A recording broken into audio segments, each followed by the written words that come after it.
Ako po mga bossing ko ay may share sa inyo upang sa ganon, kaagad ka makabayad sa pagkakautang at ganon din po para mabilis ang pasok ng swerte, mabilis ang flow ng pera. Siyempre mga bossing, pagdating sa usapin ng pera, kailangan sipag at tiyaga.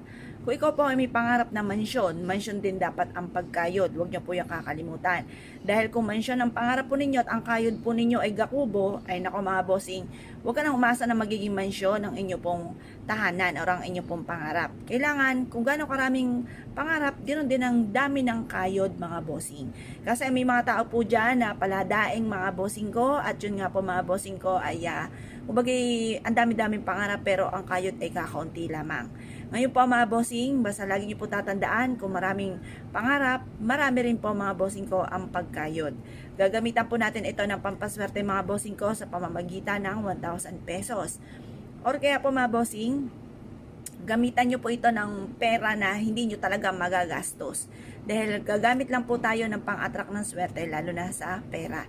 Pero ang sabi nga po nila, para daw po mas mabilis ang pasok ng pera, ay mas mainam ang gagamitin natin mga bossing ko ay yung pong pinakamataas na antas ng pera. Kagaya po nitong 1,000 natin mga bossing. Ito yung pinakamataas na antas po natin ng pera. Gagamitin po natin ito upang sa ganon maka-attract tayo ng pera. Ganito lang po inyo pong gagawin. Humarap ka sa gawing silangan ng mga bandang alas 7 ng umaga. Humawa ka ng 1,000 pesos at mag-wish ka sa pamamagitan ng aking sipag at tiyaga, diskarte at hindi pangangalimot sa mahal na Panginoon ay magiging matagumpay ako at sa pamamagitan ng sangkap ng pampaswerte na kagaya nito. Ako ay yamat magiging matagumpay, makakamit ko lahat ng aking mga pinapangarap. Siksik-liglig at umapot, maraming blessing ang darating sa akin. Ganon ang mga pag-wish ng walang gamit na sana, direct to the point. Pagkatapos i-wish nyo na lahat, halimbawa magkaroon ako ng malaking bahay, magkaroon ako ng magagarang sasakyan, magkaroon ako ng napakaraming pera, magkaroon ako ng negosyo, ito ang pinaka-the best para sa akin. Magkaroon ako ng negosyo na dito na ako yayaman. Yan ang pinaka-the best. Kasi yung mga pagtama-tama, maaaring di ka marunong mawak ng pera, yan ay mabilis ding mauubos. Mas mainam, magkaroon ka ng sariling negosyo na dito ka na yayaman. Yung ba tipo magtatagal ang inyong negosyo. Pagtapos po niyan, ibilad ito hanggang alas 8 ng sa sinag ng araw at pagtapos tupiin at ilagay nyo po ito mga bossing ko sa ilalim ng inyo pong unan. At ito po mga bossing ko, unanin nyo po sa loob ng isang buwan.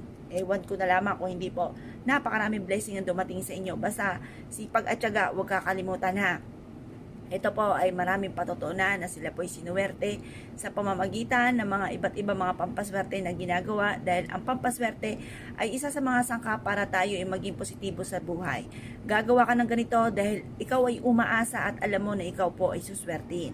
Gagawa ka nito dahil naniniwala ka na ikaw po ay yayaman o kaya kung ano man yung winish ninyo kagad itong matutupad. Ngayon pa mga bossing, basta kapag kayo gumawa ng ganito, kailangan i-mindset nyo na simula na ito ng tagumpay po ninyo. Ugaliin ang pagsasabi o pagsasalita ng mga magagandang salitain. Kalimutan ang mga pagdaing-daing mga bossing. Ngayon po mga bossing, kung kayo po naniniwala at naisip po itong gawin, huwag na kayo magpatumpik-tumpik pa. Makakatulong po ito upang sa ganoon mabilis nyong ma-achieve ang inyo po mga pinapangarap. Kaya kung kayo naniniwala at naisip po itong gawin, ay siya mga bossing. Good luck po sa inyo po lahat.